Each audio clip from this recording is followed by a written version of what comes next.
रामायण की कहानी में एक ऐसा मोड़ आता है जहां एक मजाक एक बहुत बड़े महायुद्ध की वजह बन जाता है।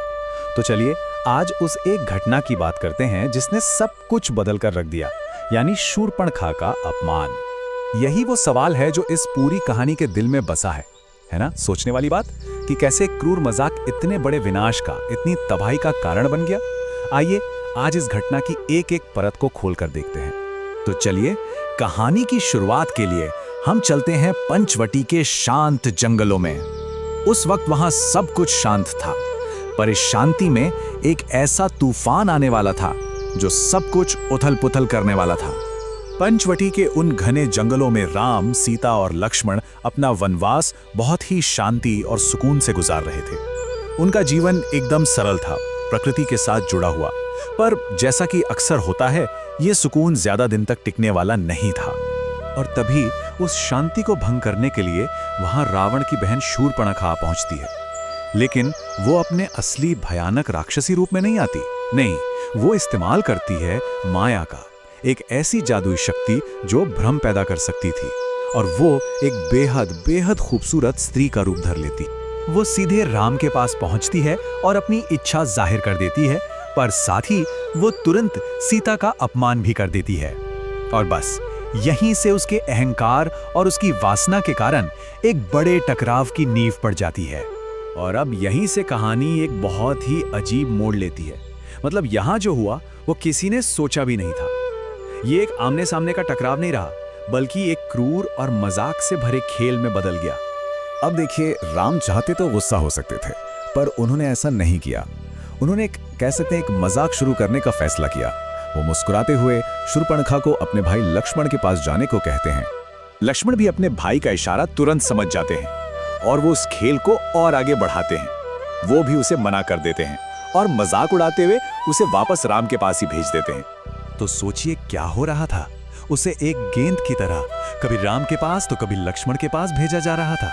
बार बार उसका अपमान हो रहा था और अब उसकी इच्छा, उसकी वासना एक भयंकर गुस्से में बदल रही थी। बस अब वो मजाक खत्म हो चुका था, खेल खत्म, और जो डार्क कॉमेडी अब तक चल रही थी वो अब एक चौंकाने वाली, भयानक हिंसा में बदलने वाली थी। जैसे ही शूर्पणखा को ये एहसास होता है कि उसका मजाक उड़ाया जा रहा है, वो अपना असली भयानक राक्षसी रूप दिखा देती है। वो विशाल शरीर, नुकीले पंजे और वो खतरनाक दांत। उसकी माया का पर्दा हट चुका था। गुस्से में अंधी होकर अब उसका सारा गुस्सा सीता पर उतरता है। वो सीता को ही अपनी इच्छा के रास्ते का सबसे बड़ा कांटा मानती है और वो चीखते हुए सीता पर हमला करने के लिए दौड़ पड़ती है। और जैसे ही वो सीता पर झपटती है, लक्ष्मण एक पल भी नहीं सोचते उनकी तलवार निकलती है और एक ही झटके में वो शूर्पणखा की नाक और कान काट देते हैं। सब कुछ इतनी तेजी से हुआ कि किसी को संभलने का मौका तक नहीं मिला। लेकिन एक सवाल उठता है, लक्ष्मण ने उसे जान से क्यों नहीं मारा? देखिए, बात योद्धा धर्म की थी। उसूलों के हिसाब से एक स्त्री की हत्या करना पाप माना जाता था, इसलिए सजा ऐसी दी गई जो मौत से भी ज्यादा अपमानजनक हो, शर्मिंदगी की सजा। और यही व्यक्तिगत अपमान, यही एक घटना एक बहुत बड़े और विनाशकारी युद्ध की पहली चिंगारी बनी। यहां से घटनाओं का एक ऐसा सिलसिला शुरू हुआ जिसे फिर कोई नहीं रोक सका। खून में लथपथ, अपमान से जलती हुई शूर्पणखा वहां से भागती है, लेकिन जाते जाते वो कसम खाती है अपने भाइयों से, खास तौर पर रावण से, इस अपमान का बदला लेने की कसम। और यहीं पर उस महायुद्ध का बीज बो दिया गया। देखिए कैसे एक घटना दूसरी से जुड़ी है। पहले उसका अंग भंग हुआ, फिर उसने बदले की कसम खाई, फिर खर के साथ युद्ध हुआ, जिसके बाद रावण ने सीता का अपहरण किया, और फिर हुआ वो महान युद्ध जिसमें पूरी राक्षस जाति का ही विनाश हो गया। जरा सोचिए इस बारे में। ये सब कुछ, ये पूरा विनाश सिर्फ एक चीज से शुरू हुआ, अहंकार का एक पल, वासना का एक क्षण, बस।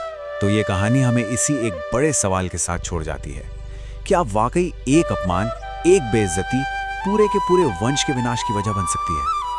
ये हमें सोचने पर मजबूर करता है कि अहंकार, अपमान और बदले की आग कितनी ज्यादा खतरनाक हो सकती है।